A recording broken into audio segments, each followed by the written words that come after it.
Hello, today we are going to read chapter 6 of the book Hatchet by Gary Paulsen. Remember, friends, in chapter 5, Brian has just realized that he needed to kind of take stock and inventory of everything that he had after the crash, and he's starting to really think that the rescue teams might take a lot longer than he thought, and he's starting to figure out what he has and make a plan of what he needs to do to survive. Okay, so chapter 6.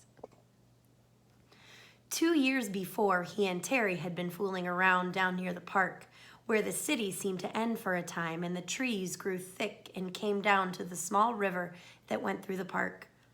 It was thick there and seemed kind of wild. And they had been joking and making things up, and they pretended that they were lost in the woods and talked in the afternoon about what they would do. Of course, they figured they'd have all sorts of goodies like a gun and a knife and fishing gear and matches so they could hunt and fish and have a fire. I wish you were here, he thought, with a gun and a knife and some matches. In the park that time, they had decided the best shelter was a lean-to, and Brian set out now to make one up. Maybe he'd cover it with grass or leaves or sticks, he thought. And he started to go down to the lake again, where there was some willows he could cut down for braces. But it struck him that he ought to find a good place for the lean-to, and so he decided to look around first. He wanted to stay near the lake because he thought the plane, even deep in the water, might show up to somebody flying over, and he didn't want to diminish any chance he might have of being found. His eyes fell upon the stone ridge to his left, and he thought at first he should build his shelter against the stone. But before that, he decided to check out the far side of the ridge, and that was where he got lucky. Using the sun and the fact that it rose in the east and set in the west, he decided that the far side was the northern side of the ridge. At one time in the far past, it had been scooped by something, probably a glacier, and this scooping had left a kind of sideways bowl back under a ledge. It wasn't very deep, not a cave, but it was smooth and made a perfect roof, and he could almost stand under it. He had to hold his head slightly tipped forward at the front to keep from hitting the top. Some of the rock that had been scooped out had also been pulverized by the glacial action, turned into sand, and now made a small sand beach that went down to the edge of the water in front and to the right of the overhang. It was his first good luck. No, he thought. He had good luck in the landing, but this was good luck as well. Luck he needed. All he had to do was wall off part of the bowl and leave an opening as a doorway. And he could have a perfect shelter, much stronger than a lean-to, and dry because the overhang made a watertight roof. He crawled back in and under the ledge and sat. The sand was cool here in the shade, and the coolness felt wonderful on his face, which was already starting to blister and get especially painful on his forehead with the blisters on top of the swelling. He was also still weak. Just the walk around the back of the ridge and the slight climb over the top had left his legs rubbery. It felt so good to sit for a bit under the shade of the overhang in the cool sand. And now, he thought, if I just had something to eat, anything. When he had rested a bit, he went back down to the lake and drank a couple swallows of water. He wasn't at all thirsty, but he thought the water might help to take the edge off the hunger. It didn't. Somehow the cold lake water actually made it worse, sharpened it. He thought of dragging in wood to make a wall on part of the overhang, and picked up one piece to pull up, but his arms were too weak, and he knew then it wasn't just the crash and injury to his body and head. It was also that he was weak from hunger. He would have to find something to eat, Before he did anything else, he would have to have something to eat. But what? Brian leaned against the rock and stared out at the lake. What in all of this was there to eat?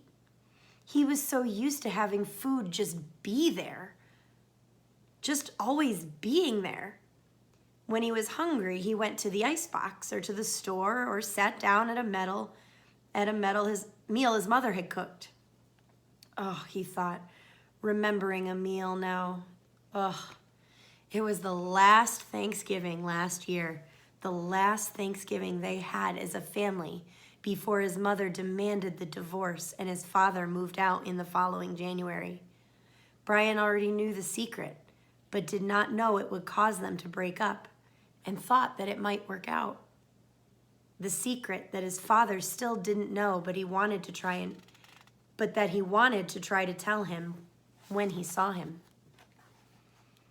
The meal had been turkey, and they cooked it in the backyard in the barbecue over charcoal with the lid down tight. His father had put hickory chips on the charcoal, and the smell of the cooking turkey and the hickory smoke had filled the yard.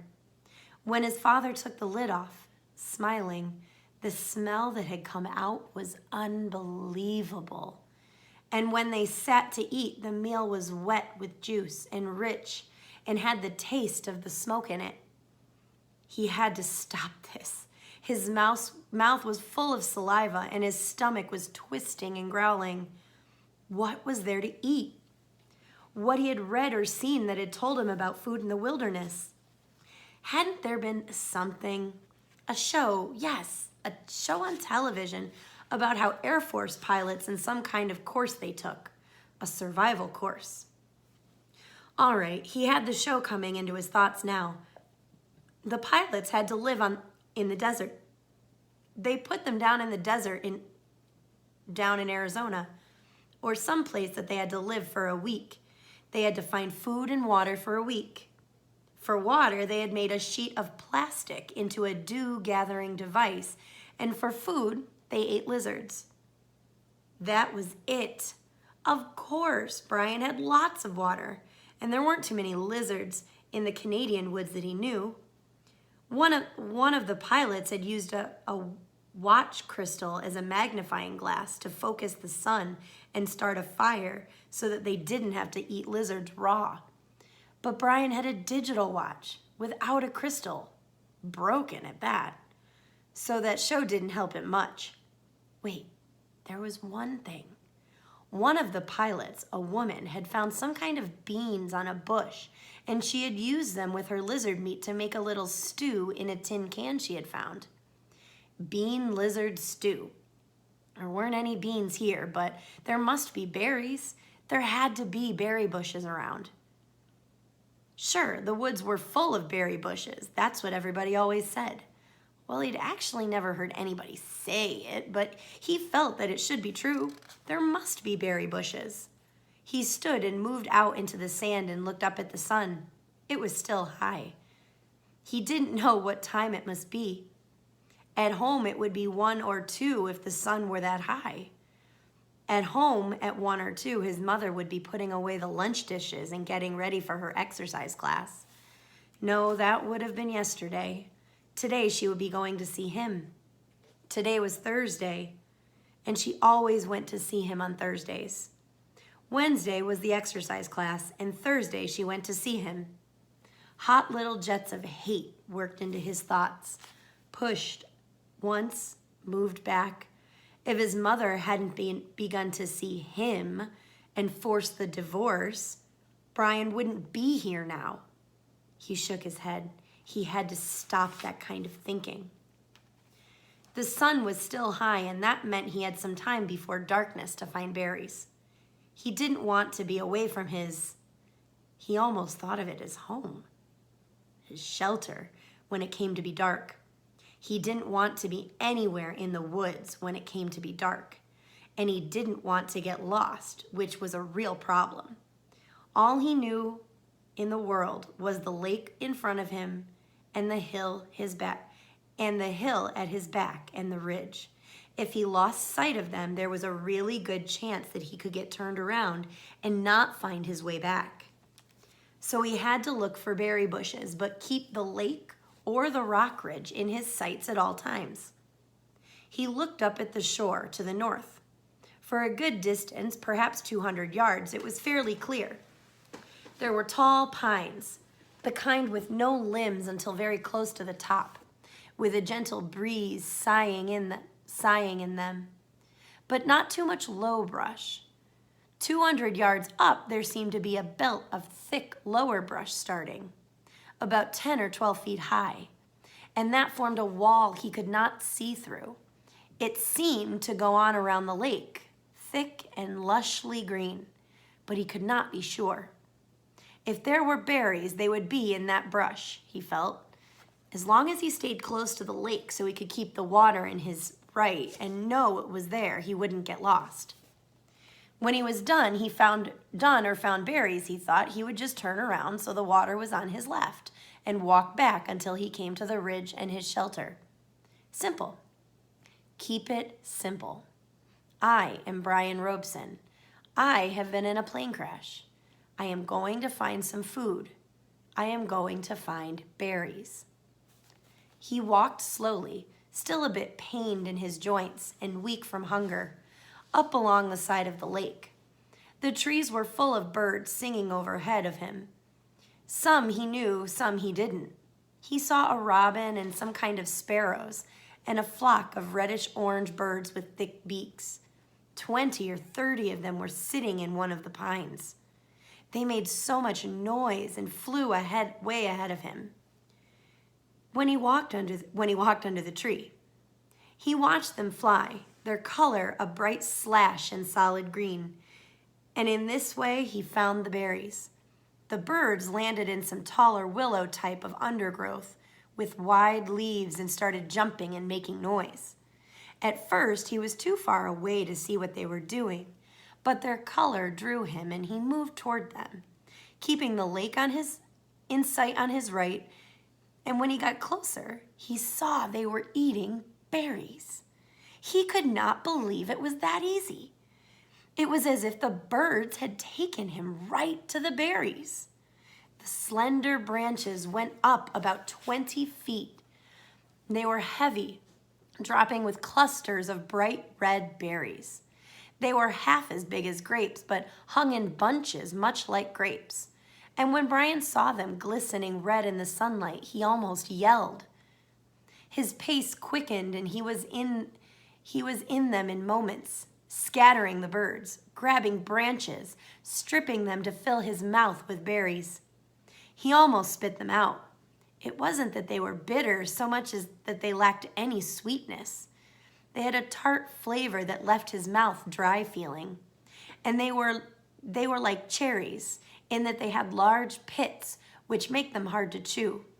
But there was such a hunger on him, such an emptiness that he could not stop and kept stripping the branches and eating berries by the handful, grabbing and jamming them into his mouth and swallowing them, pits and all.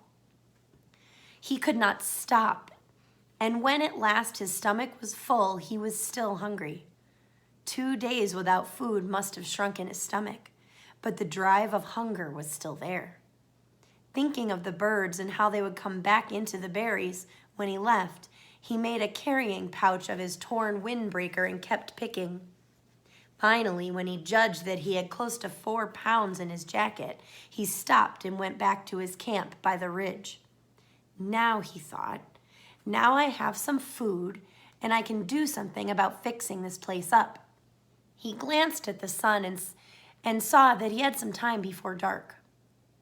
If only I had matches, he thought, looking ruefully at the beach and lakeside.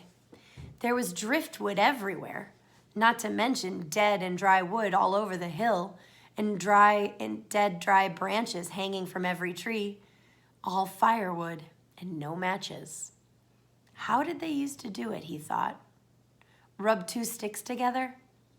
He tucked the berries in the pouch back under the overhang in the cool shade and found a couple of sticks. After 10 minutes of rubbing, he felt the sticks and they were almost cool to the touch. Not that, he thought. They didn't do fire that way. But he could still fix the shelter and make it, hear the word safer come into his mind, and he didn't know why. More livable? He started dragging sticks up from the lake and pulling long dead branches down from the hill, never getting out of sight of the water and the ridge. With these, he interlaced and wove a wall around the opening of the front of the rock. It took over 2 hours, and he had to stop several times because he still felt a bit weak, and once because he felt a strange new twinge in his stomach, a tightening, rolling. Too many berries, he thought. I ate too many of them. But it was gone soon, and he kept working until the entire front of the overhang was covered, save for a small opening at the right end, nearest the lake. The doorway was about 3 feet, and when he went in, he found himself in a room almost 15 feet long and 8 to 10 feet deep, with the rock wall sloping down at the rear. Good, he said, nodding. Good. Outside, the sun was going down. Finally, in the initial coolness, the mosquitoes came out again and clouded in on him.